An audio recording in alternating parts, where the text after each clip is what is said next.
नमः पार्वती पतये हर हर महादेव हर महादेव महादेव महादेव। आज हम लोग दोबारा आ गए हैं काशी रहस्य का त्रिविंशो अध्याय 23वां अध्याय लेकर के। पिछले अध्याय में हम लोगों ने देखा कि यमराज के नगरी में कैसे सब यमराज से संवाद कर रहे हैं, नरकादि विषयों का वर्णन कर रहे हैं और यमराज कैसे दुखी हैं कि ऐसे भारतवर्ष जहाँ चारों पुरुषार्थ मिलते हैं, धर्म अर्थ काम मोक्ष, ऐसे भारतवर्ष में जन्म पाकर भी मनुष्य अपना जन्म किस प्रकार से व्यर्थ ही गंवा देता है। और आज इस अध्याय में त्रयोविंशो अध्याय की जो विषय वस्तु है वो है सदस्यों का धर्मराज के प्रति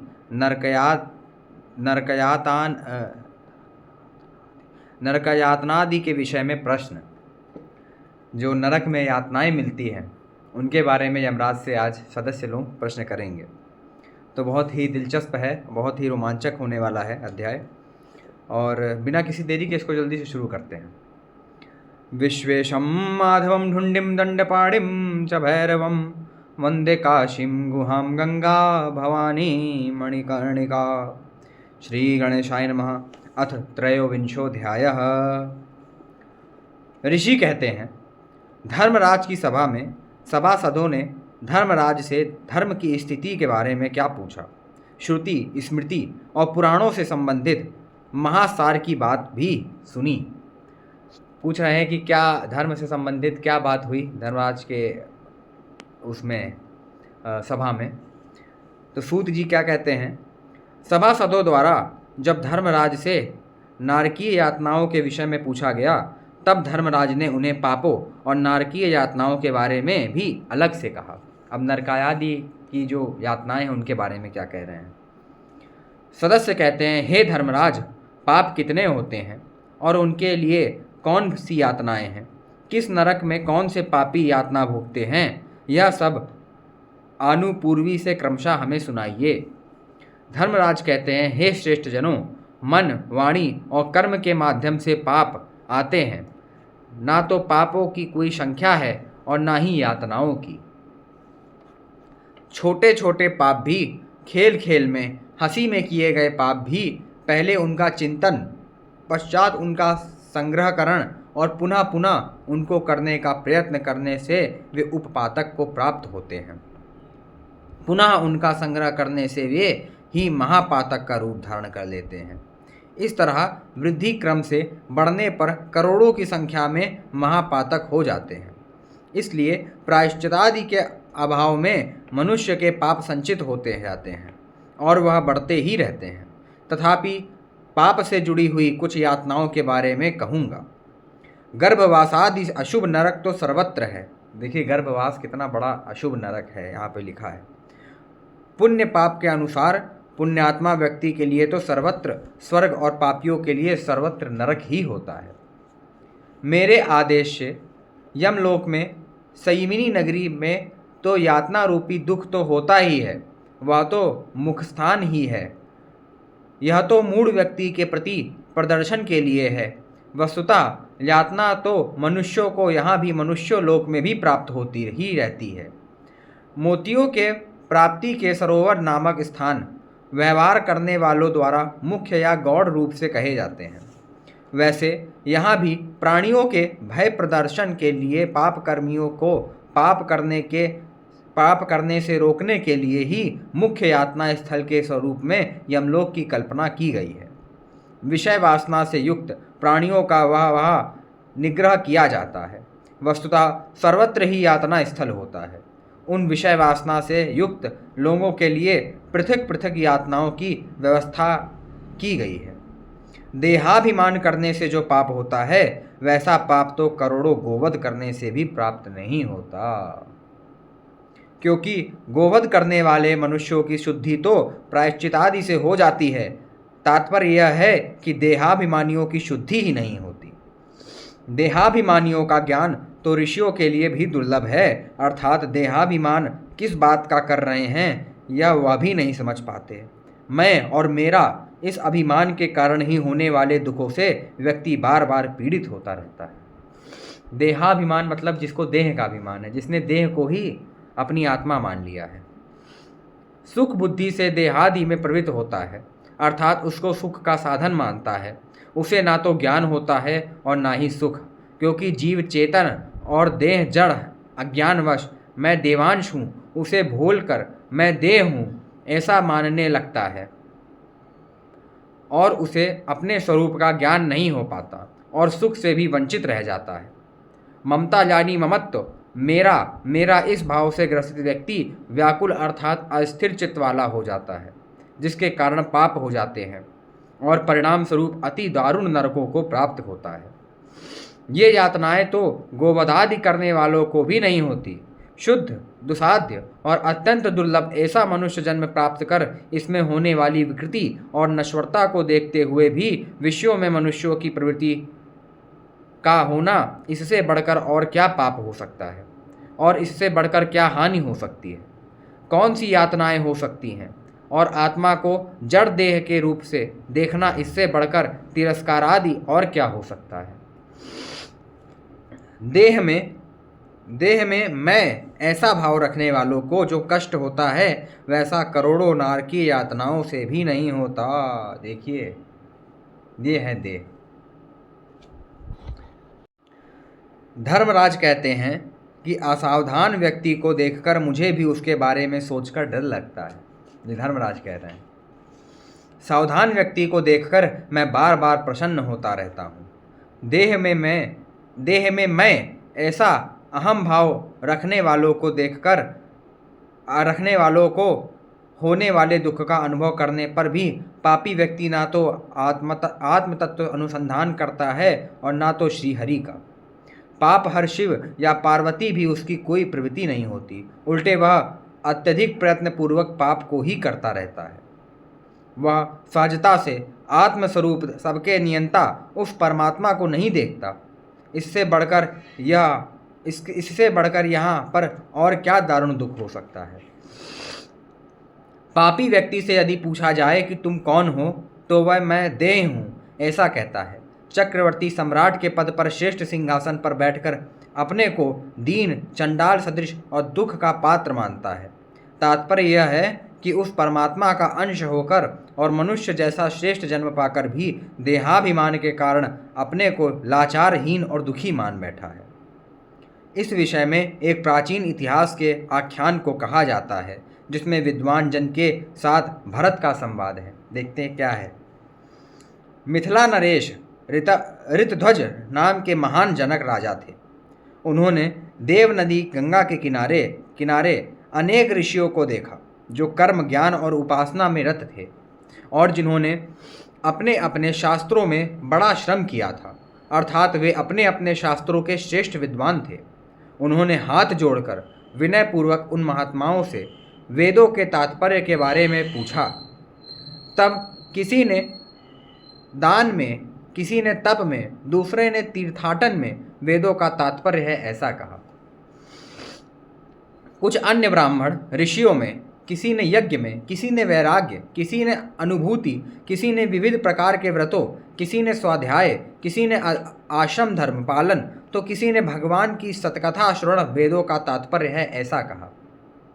वहाँ अपने अपने मत का आश्रय लेकर बोलने वाले ऋषियों को सुनकर उदार चित्त राजा जनक बोले, भगवान मुकुंद की माया कैसी विचित्र एवं आश्चर्यकारिणी है, जिसने आप जैसे श्रेष्ठ महात्माओं को भी मोहित कर रखा है। राजा जनक तो विदेह हैं, उनको विदेह कहा जाता है। अभिमान से ग्रसित होने से जिसको जो विषय अपने मन में प्रकाशित होते हैं, वे उस विषय में ही प्रवृत्त होते हैं। एकत निश्चय ना कर अपने अपने विषयों की बात करते हैं। सूत जी कहते हैं, उपक्रम और उपसंहार, इनके द्वारा जो वेदों का तात्पर्य, उसका ज्ञान, उसको जानने के हेतु से कि वह ज्ञान किसको है और किसको नहीं, वह उपस्थित सभी को अत्यधिक रूप से राजा जनक ने पूछा।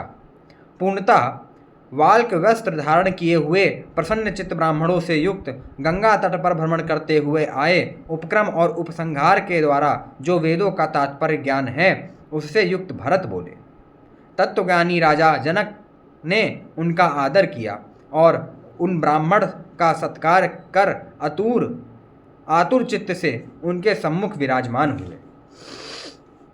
राजा ऋतध्वज जनक पूछते हैं, प्रसन्न चित्त, समस्त कामनाओं से परिपूर्ण, सर्वथा निष्काम, परिग्रह शून्य, भोग के संबंधों से सर्वथा मुक्त, ऐसे आप कौन हो? आपने अच्छी तरह विचार करने के बाद ऐसा कुछ प्राप्त किया है जिससे आपने अपने को इतना विशुद्ध कर लिया है। हे पुण्य काम, आपका अभी कहाँ से आगमन हो रहा है? यहाँ से आप किस देश को जाओगे? आप तो कृतार्थ मालूम पड़ते हो। आपकी जाति क्या है? आपका अभिष्ट लक्ष्य क्या है? आपको किसने नियत किया है और आप करते क्या हो? इतना प्रश्न जनक जी ने पूछा। भरत जी ने क्या कहा? अवधूत कहते हैं, मैं इस जगत का रक्षक, प्रलय और सृष्टि करता हूँ, क्योंकि वो जानते हैं मैं देह नहीं हूँ। यह प्रतीत होने वाला जगत सत्य स्वरूप मेरे में केवल माया द्वारा कल्पित है, इसलिए मैं ना तो करता हूँ, ना कारण हूँ और ना ही कार्य हूँ। जिसको यह भ्रम प्राप्त है वही इस दृश्य रूपी जाल को कृतत्वादि रूप से देखता है। तात्पर्य यह है कि मैं देह नहीं हूँ। प्रसन्नता वहाँ होती है जहाँ शोक नहीं होता। शोक से युक्त व्यक्ति कलुषित चित्त वाला होकर दीन हो जाता है। वह पवित्र ज्ञान को दूर से ही त्याग कर अस्त्र नरक रूपी समुद्र का पात्र होता है, अर्थात घोर नारकीय यातनाओं को जाता है।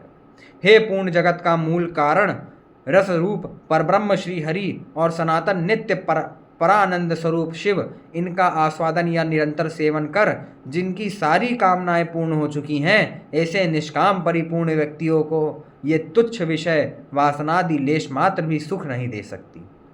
धनादि स्पृहा से रहित ऐसे निर्धन भी उस सर्वव्यापी सर्वानंदमय भगवान श्री हरि को छोड़कर और किसी भी दूसरी वस्तु को स्वीकार नहीं करते।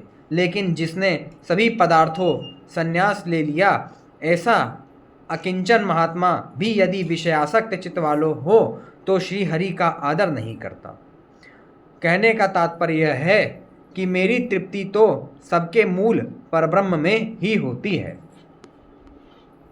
अद्वैत का यहाँ पे वर्णन है। दीनता, मानसिक अशांति, विवाद आदि का मूल कारण विषय सुख, भोग, रोग की तरह उस दीन व्यक्ति को जलाते रहते हैं। इसी कारण मैं इन अति तुच्छ, इन निष्कृष्ट भोगों का आत्यंतिक रूप से त्याग कर उस विशुद्ध ब्रह्म का ही चिंतन करता रहता हूँ। अहिंसादि यमों और दृढ़ता से नियमों के साथ जुड़कर अत्यंत कष्ट से योग मार्ग साध्य होता है। अतः तीनों लोकों के अधीश्वर परानंदमय वासुदेव में निमग्न होने पर ही जीवन कृतार्थ होता है। अहो, जो पहले एक महान बहुमूल्य मणि जैसा प्रकाशमान आत्मा जब उसको विषयों में लगाया, अर्थात उसने विषयों से तादात्म्य किया, तो वह हाथ से मानो निकल गया, किंतु साक्षास्त्र सत्संग के सेवन और भगवान श्री हरि के कृपा प्रसाद से पुनः हाथ में आ गया, अर्थात उसका भटकाव समाप्त होकर वह अपने स्वरूप में स्थित हो गया। विशुद्ध चित्त से श्रुति युक्तियों से सत्य क्या है, असत्य क्या है, इसका शीघ्र ही विचार किया। विचार करने के उपरांत जो सिद्ध प्राप्त हुआ, सत्य उसे ग्रहण करने पर यह असत जगत चला गया और यह बड़ा ही आश्चर्य है। झूठे हो सत्य जाहि बिनु जाने, जिमि भुजंग रजु निज पहचाने, और जेहि जाने जग जाए हेराई, जागे हो जथा सपम ब्रह्म जाई। अच्छे सुसंस्कृत मनुष्य देह के द्वारा जिससे जो आत्मरूप सत्य उसको प्राप्त करने योग्य हो जाता है, हे महात्मे परम बुद्धिमान, मेरे द्वारा आज वही किया गया। जो ऐसे मनुष्य देह का सदुपयोग ना कर उसको नष्ट करते हैं, उन्हें धिक्कार है। हे राजन, आपने ही पूर्ण ऐसा जो मेरे लिए संबोधन किया और उसके पश्चात जो सत्य के विषय में पूछा, जैसे कहाँ से आगमन हो रहा है, तुम्हारा अभिष्ट क्या है, इत्यादि विषय में मैं क्या उत्तर दूँ। पूर्ण के साथ इन गंत्यादि सबका संबंध कैसे हो सकता है। देहासक्त लोगों की ही आत्मा के विषय में देहादि दृष्टि होती है। जाति देह आदि उपाधियों से सर्वथा रहित शुद्ध आत्मा में आने जाने जैसी बात कहने, जाति की बातें करने पर हानि ही होगी। आत्मा में उन धर्मों की बात करने पर जन्मादि की प्राप्ति से सर्वनाश ही होगा, जो कि विरुद्ध होगा। मैं ही सबका प्रयोक्ता अर्थात प्रेरक हूँ, लेकिन मेरा प्रेरक कोई नहीं। इस प्रकार सूर्य मृग तृष्णा अधिवास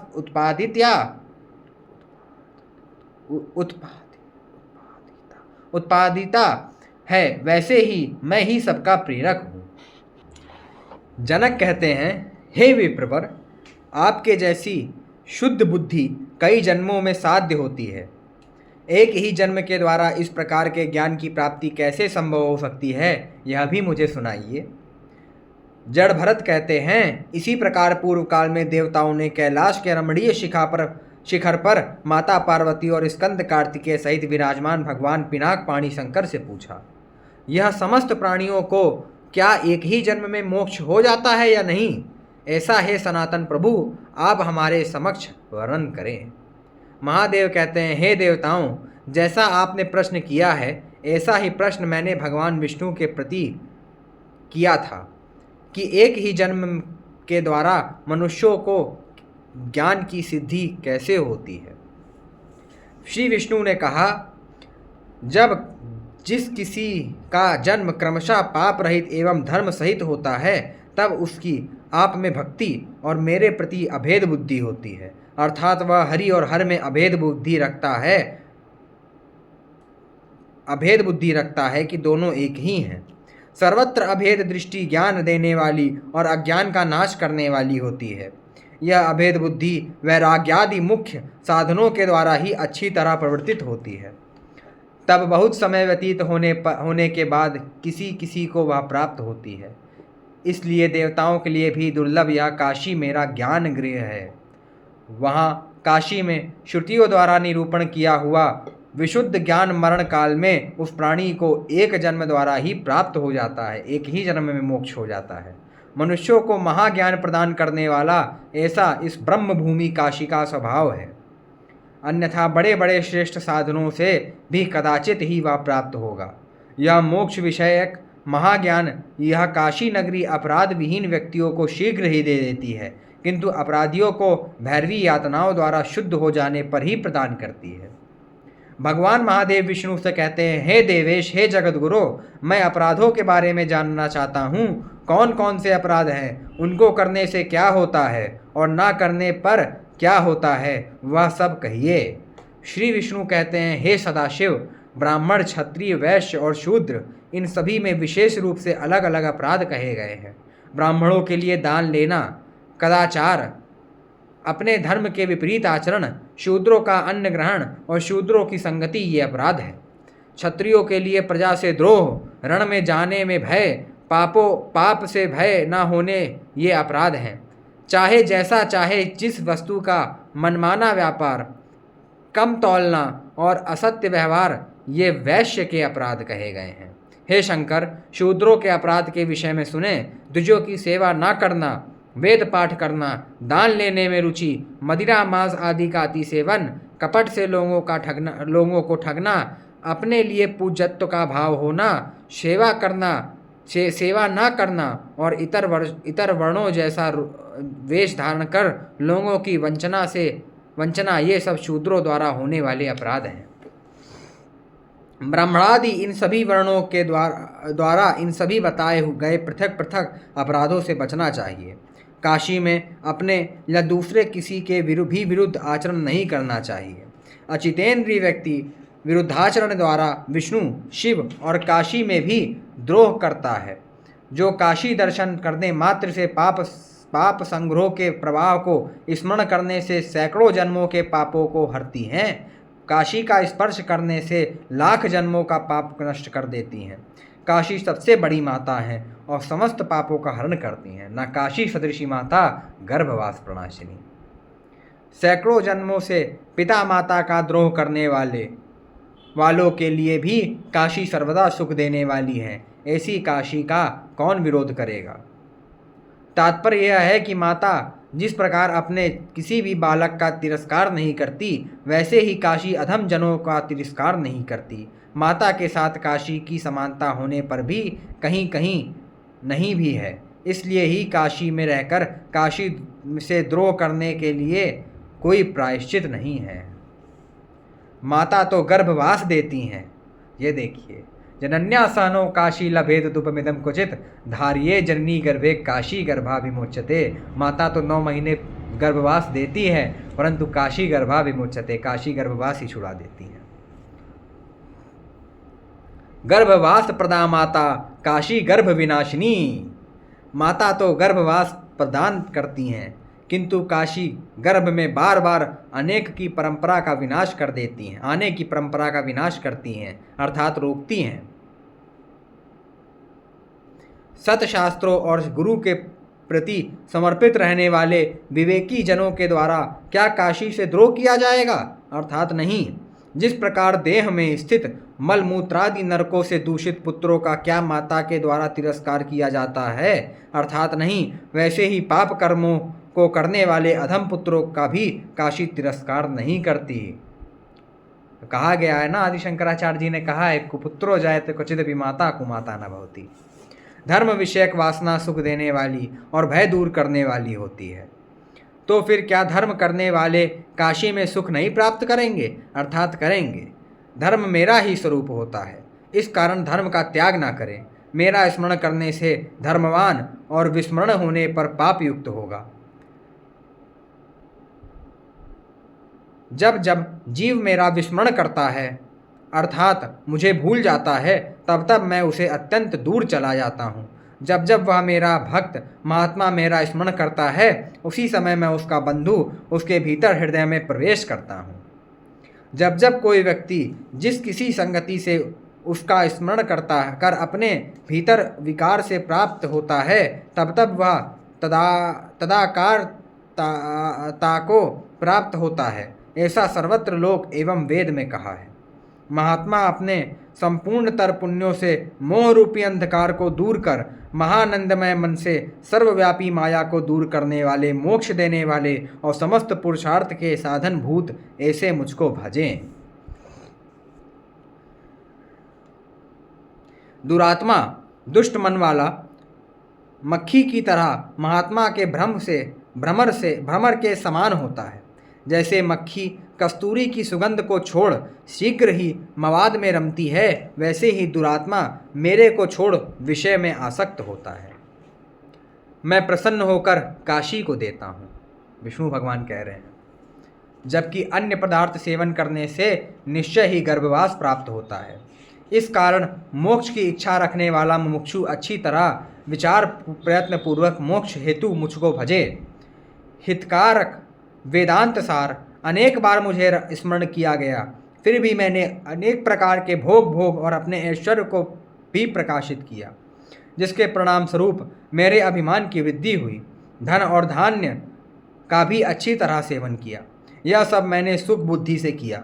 यह जो लोकानुभाव है, यह वस्तुतः दुष्कृत्य का ही कारण है। महानरक जाल में ले जाने वाले पदार्थों में भोग बुद्धि क्या सुख दे सकती है? इसलिए हे लोगों, इस तरह सब बातों पर अच्छी तरह विचार कर जो वास्तव में सत्य है उसी का उपभोग करें। भगवद अनुरूपी भोग सत्य होने से कभी नष्ट नहीं होता।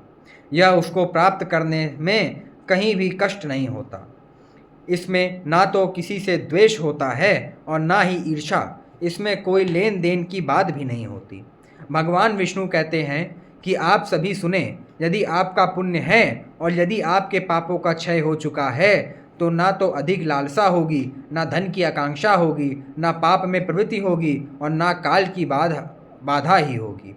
समस्त भोगों की आश्रयभूता परम आनंद को प्रदान करने वाली मेरी अनुग्रह कोश, मेरी प्रिय नगरी त्रयमयी अर्थात वेद त्रयी स्वरूपा और शिवमयी ऐसी काशी का सेवन करें। मेरे अनुग्रह को प्राप्त करने वालों के लिए काशी की प्राप्ति सबसे सुंदर भोग है। सांसारिक भोगों के कारण जिनका चित्त अत्यंत विक्षिप्त सा हो गया है, उन मनुष्यों के लिए ऐसे भगवत अनुग्रह रूपी भोग अत्यंत दुर्लभ है।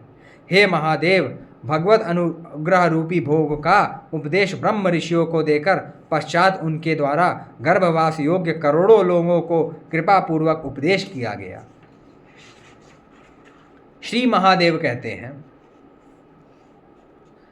आप भक्त समूह की आदि व्याधि अर्थात मानसिक शारीरिक कष्टों को दूर करने वाली परमेश्वर अजन्मा अभक्तों से दूर हो। अभाग्यशालियों में ही आपकी भक्ति का अभाव होता है। क्या अभाग्य के बिना आपकी भक्ति हो सकती है? आपकी आज्ञा से ही कोई व्यक्ति अमृत को प्राप्त करता है। आपकी आज्ञा से ही परम पद का वर्ण करता है। आपकी आज्ञा से ही वह शीघ्र अहंकार का नाश करने वाला होता है। आपकी आज्ञा का उल्लंघन करने से स्वयं नष्ट होता है। हे विष्णु, जब तक कोई पुरुष आपके स्वरूपों का अनुभव पर्यंत नहीं जानता, तब तक संसार में भटकता रहता है। जो आपके अमृतमय स्वरूप का अनुभव न कर संतुष्ट है, क्या वह संसार रूपी विषयाग्नि में जल सकता है? अर्थात नहीं। जिस प्रकार कोई व्यक्ति प्रत्यक्ष भोजन किए बिना केवल विविध प्रकार के अन्नों की चर्चा से तृप्ति नहीं प्राप्त कर सकता, उसी प्रकार ना तो शास्त्रवादी से अर्थात कोरी शास्त्र चर्चा मात्र करने से, ना तो गुरुजनों के उपदेश से, ना लोक दृष्टि से और ना ही सम्यक प्रचार से परम पद प्राप्त कर सकता है। अजितेंद्रिय व्यक्ति भी अपने सेवन से ही अर्थात आपकी भक्ति से ही अति दुर्लभ परम पद को प्राप्त करता है। जिस प्रकार धन से अमृत नहीं प्राप्त किया जा सकता, उसी प्रकार वेदों की चर्चा या शास्त्रों के विस्तार से परम पद नहीं प्राप्त किया जा सकता। श्री विष्णु कहते हैं, सम, शुद्ध और सनातन ऐसे मेरे लिए ना कोई प्रिय है और ना कोई अप्रिय। तथापि जो दीन भाव से समस्त जगत को परमात्मा रूप से अर्थात सर्वम विष्णुमयम जगत इस भाव से देखता है, उस मानव को भी मैं अपनाता हूँ। ब्राह् जो विषयों उनके संस्कार ही विकार हैं, उनसे युक्त मन है जिनका, उनको मैं परमात्मा प्राप्य नहीं हूँ। मवाद, विष्ठा, मूत्र, केश, अस्थिमयन नरक विशेष की तरह इस देह के प्रति जिनके भीतर हृदय में प्रगूढ़ भाव है, ऐसे लोगों द्वारा कभी कभी तंद्रा अविवेक रूपी निद्रा के कारण अनादृत भी हो जाता है। जिस राजगृह के निकट स्थित वन में रहने वाले कुस्तरों को द्वारा राजगृह को लूटने पर उन चोरों को खजाने के लिए अविवेक युक्त हृदय शून्य व्यक्ति जैसा उनको मन में न ढूंढकर बाहर ढूंढने का प्रयास करता है, वैसे ही अपने भीतर ही विद्यमान कामादि दोष रूपी तरसकों द्वारा आनंद रूप आत्मा का नाश कर दिया, अर्थात सुदुख से सर्वथा मुक्त आत्मा को दुख में डाल दिया। और उस दुख का कारण यह मेरा कामादि विकार है, ऐसा न विचार कर मुझको दुख किसने दिया, मेरा दुख का कारण क्या है, ऐसा बाहर ढूंढता है। अपने भीतर बैठे उस परमात्मा को जो शिष्टयादि कर्तव्यों से युक्त है, उसे यदि कोई बाहर कहीं ढूंढने का प्रयास करता है, तो इस तरह वह उसके समर्थ के प्रति अनजाने में अविश्वास जताता है। उसका यह कार्य वैसे ही है जैसे कोई अपने घर में स्थित पद्म नामक निधि को विनष्ट कर कौड़ी कौड़ी के लिए बाहर भागा फिरता है। जिनके द्वारा पुण्य के परिणाम स्वरूप मुझे नित्य देखा गया, स्पर्श किया गया, पूजित किया गया, मेरा श्रवण किया गया और स्मरण किया गया, वे मुझे कभी भी नहीं छोड़ते।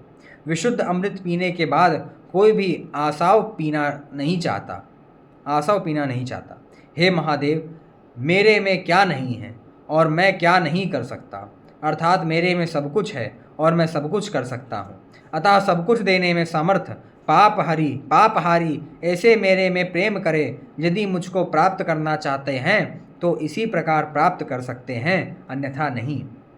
कलिकाल में कलुषित चित्त वाले वर्णाश्रमियों के लिए आयु प्रभृति सब कुछ व्यर्थ हो जाता है, किंतु मेरे शरण आए हुए भक्तों का नहीं। न मे भक्ता प्रणश्यति, भगवान की प्रतिज्ञा है। हे महेश्वर, दुख सागर रूपी संसार से जो मुक्त नहीं होते, ऐसे लोगों को कली काल में भी मैं उनकी मुक्ति के लिए काशी प्रदान करता हूँ। काशी में बिना पाप किए वास करना ही मेरी पराभक्ति है। यही मेरा परम तप है और यही परम ज्ञान। कलिकाल में सावधान लोगों द्वारा ही काशी का सेवन किया जाना चाहिए, क्योंकि इंद्रियों पर नियंत्रण का ना होने ही महापाप, और ऐसे महापापी कौन सा पाप नहीं करते। कलिकाल में यदि यथाक्रम से इन्हीं दोनों का यह पुत्र है, इस प्रकार के नियम के अभाव में कुल के विषयों में भी संदेह होता है। इसी प्रकार तप, जप, प्राणायाम, दान, तीर्थ निवास और यज्ञादि भी नियमानुसार न किया जाए तो संदेहास्पद हो जाता है। पूर्वोक्त सब जप, तप, दान, यज्ञादि, रागादि सहित परिकल्पित अर्थात संपन्न होने पर रागादि विकारों की समृद्धि के लिए ही पर्याप्त होते हैं। अतः कलिकाल में सभी धर्मों में तीर्थों में दिया जाने वाला दान ही सबसे श्रेष्ठ है। तीर्थों में भगवती पराशक्ति स्वरूपा काशी का आराधन ही श्रेष्ठ है। निश्चय ही काशी में मेरे को नमस्कार करने, मेरे नाम कीर्तन करने, मेरे निकटवास करने या मेरा स्मरण करने से ही जीव समस्त बंधनों से मुक्त हो जाता है। अन्यथा ऐसा ना होने पर अर्थात काशी में ना किए जाने पर जितेंद्रिय लोगों द्वारा भी अपने अपने वर्णाश्रम धर्मों का पालन करना कलुषित कलिकाल में कठिन होगा। इस कारण से बुद्धिमान लोगों द्वारा अपने अपने वर्णाश्रम धर्म के अनुसार सदाचरण करते हुए सावधानी पूर्वक काशी का सेवन करना चाहिए। मोक्ष रूपी धन लाभ के स्थान की प्रयत्नपूर्वक रक्षा करनी चाहिए। दान रूपी मुख्य धर्म का ही सदा यहाँ अर्थात काशी में सेवन करना चाहिए। जिनके लिए पुण्य प्राप्ति ही सर्वोपरि है, जिनकी शास्त्रों में अगाध निष्ठा है, जिन्होंने सज्जनों के संग अर्थात सत्संग परिणाम स्वरूप समस्त सुखों के आश्रय को प्राप्त कर लिया, ऐसे जो लोग काशी में नित्रेण वास करते रहते हैं वे जीवन मुक्त होते हैं। जो मन वाणी देहादि व्याकुल चित्त वाले हैं और जिनके लिए कुसंग ही सब कुछ है, ऐसे लोगों के लिए जीवन मुक्त सुख की तो कल्पना भी नहीं की जा सकती। वे तो भैरवी यातनाएं भोगने के पश्चात ही शिव पद को प्राप्त करते हैं। इति श्री ब्रह्मवर्ते खंडे काशी रहस्य काशी माता वर्णनम नाम त्रयोविंशोऽध्यायः। हर हर महादेव शंभु काशी विश्वनाथ गंगे। हर हर महादेव शंभु काशी विश्वनाथ गंगे। नमः पार्वती पतये हर हर महादेव। महादेव महादेव महादेव। आज हम लोगों ने त्रयोविंशो अध्याय 23वां अध्याय भी समाप्त कर लिया। अब मात्र 3 अध्याय बाकी हैं और जल्द से जल्द विश्वनाथ की कृपा से हम इसको समाप्त कर देंगे। तब तक के लिए मिलते हैं हम आपसे अगले अध्याय में और बने रहिए। अब बस 3 अध्याय के बाद काशी रहस्य की कथा समाप्त हो जाएगी। तब तक के लिए नमः पार्वती पतये हर हर महादेव। सा काशी त्रिपुरारी राजनगरी देयात सदा मंगलम।